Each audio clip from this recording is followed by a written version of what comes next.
Hey, what's up guys? Finally got a beautiful day outside. Just want to show you some of the stuff that I'm doing around the landscaping, around my house. These flower beds used to have all red stone in it, just to be easy so you don't have to deal with weeds and stuff. And a lot of the stuff that was in there was dying. So I took all of it out. A lot of these plants you see here were all refuged. They were all taken from other places. They weren't doing so good. You know, if plants need full sun and they're in the shade, they're not going to thrive. You know, stuff like that. So I think it came out pretty good. I might still add a couple little rinky-dinky things here and there. And then over here, I said, took out all that stone. Now it's just gravel. Well, it's rocky dirt, so I got to get some topsoil, put a thin layer of that in there. But I got my Bradford tree up here, looking pretty good. By the way, these trees, these Bradfords, if anyone's doing any kind of landscaping, I went to Lowe's and I got this tree. It was about half this size. I got this tree last year. And it was $15.99 normally, and at the end of the season it was on sale for $6. You know, you look at trees, usually they're 20, 30 bucks, sometimes 60 or 70 depending on what you're getting. Get something fancy like a Japanese maple, you know, it might cost you 150 bucks. But if you're looking for trees just for coverage or for privacy, you know, in between neighbors or something, these are great. And even at full price, $16, $17, you can't beat it. Bradford pear tree. It's pretty cool. It grows little pears. They're kind of small, more ornamental than edible, but hey, you can eat them if you need to. So it's a prepping tree. Anyway, put in a bunch of other crap here. Some stone crop, which I really like. I like hostas because you cannot kill them. I can go over there and stomp on those, make them look like crap. I mean, literally just jump up and down on them. They're going to grow back in like a week. They're awesome. They're indestructible. Put in that rhododendron over there. Which will have big buds pretty soon. Put in a flower box. That thing looking kind of, you know, a little scraggly there. It's wisteria, which should, over the years, grow up on the corner of this house and kind of engulf the side and vine. Kind of hard to grow though, so we'll see how that does. And peonies, which has a massive flower on it, which smells really, really good. And some limelight, hydrangea, dogwood tree, all kinds of crap. Anyway, just wanted to show that off since I have no one else to talk to about it. Well, that's not true. My friend's really into gardening and stuff, but I figure all the hard work might as well show to someone. Here's the front. Now I'm still working on the front here, and the purpose of this video is I want to show you I made one of my Mora knives, my permanent gardening knife. Now if you look over here, this is the berm. Obviously this is the road, okay, the street. And you can see all this crap here. It's kind of like half gravel, half weeds. There's some plantain here. If it wasn't so dirty from the road, you can certainly harvest some of that, use it for some medicinal purposes. I have a video on that. But anyway, there's little like weeds and stuff. So if you look over here, I've literally been picking every blade of grass out of the ground. It's a very tedious process, but I want this to be all dirt. We have extremely crappy rocky soil in PA, and no matter how much I tried, I'd end up spending, I didn't, but I know if I end up spending a bunch of money on grass seed and really tried, it still wouldn't grow in nice, so I can come out here and mow it and make it look nice. So the other option, instead of making it, or leaving it looking like crap, which I think it looks like crap, I'm going to eventually weed all of this. So, I mean, it's the equivalent of like going in your backyard with grass and weeding it, including the grass. It's tedious. And it takes a long time. Now, little pieces like this, can't see because of the sun. Oh, let me get out of the sun here. As people drive by, look at me like I'm nuts. Little pieces like this, basically I grab, am I even in frame? No, not even close. The sun is right on the viewfinder, I can't see crap. I basically grab the whole thing, twist and pull, and some of the root comes out, and I don't want this crap growing back, so I have to go back and get the root. And that's what I want to do. Now pieces like that I can pull and it's fine. The little stuff, make a little pile. And then I have like my crap bucket over there somewhere. There we go, viewfinder, can't see anything.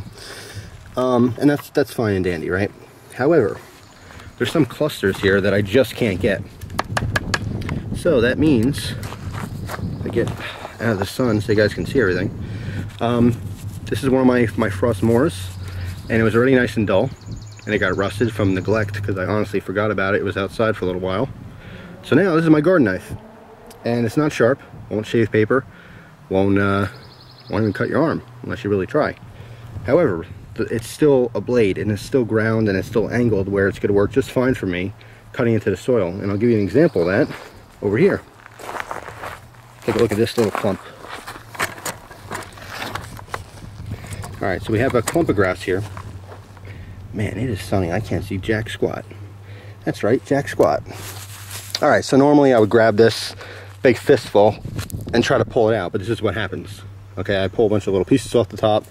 It's really in the dirt and the gravel. So what I've been doing is I've been taking my frost mora here and just poking at the root ball all the way around. I know, you're cringing. It's a knife. It's a work knife.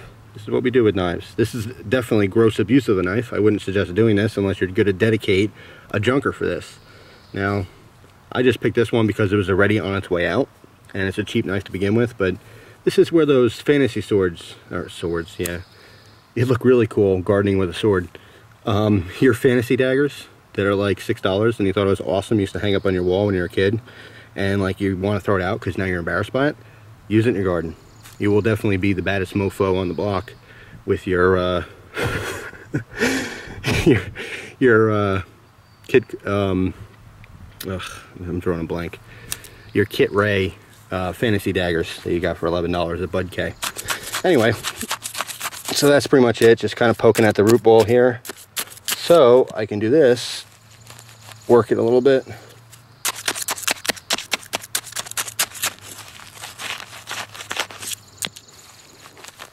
Kind of get this out like so in a clump.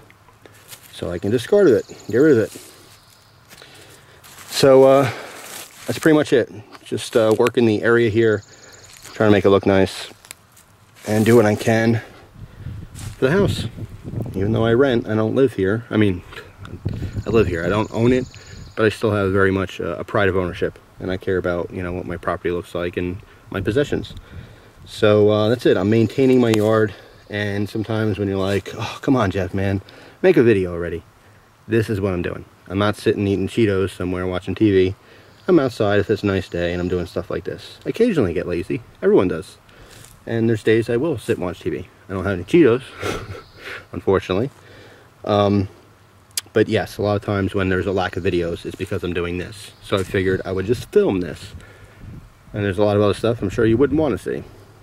And I don't mean that in a weird way. I just mean it's boring. So anyway, that's it. Another use for a beater knife. For a beater, I have to say it's definitely a cool one.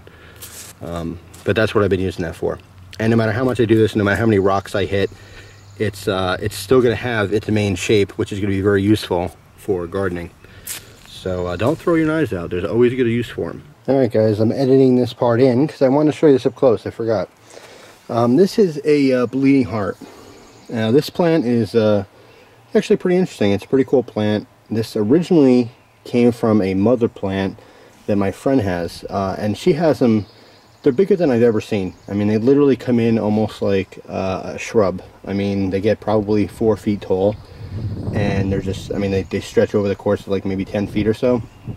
It is just massive, absolutely massive, and every year it drops its seeds and grows these baby plants. So she gave me a couple of these. Just want to give you a close-up shot of this. This is a pretty cool plant, and you can probably tell why they're called bleeding hearts. But it's pretty interesting. I don't know, they don't smell.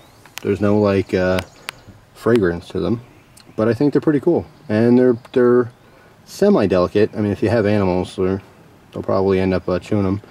If you guys remember the Boston Terrier, it's my friend's dog, Oliver. He loves the flavor of the stem, so he will sneak around the house when I'm over there, you know, and he'll break off a branch and go like hide in the bush and chew on it. And he comes in, and his breath just stinks like it, so you know he's been over there, you know, eating them, so you can't hide it. But anyway, just wanted to show you that. Oh, that was pretty cool. So that's it, guys. Ah, crap. I just had this on my back. So that's disgusting. It's a tick. So I'm going to kill this guy. Sorry for any of you tick lovers out there. But, oh, it's messed up. Now I gotta go and take a shower. I'm all skeeved out. Alright, that's it. End of the video. The ticks ruin it for everyone. Alright, take it easy, guys.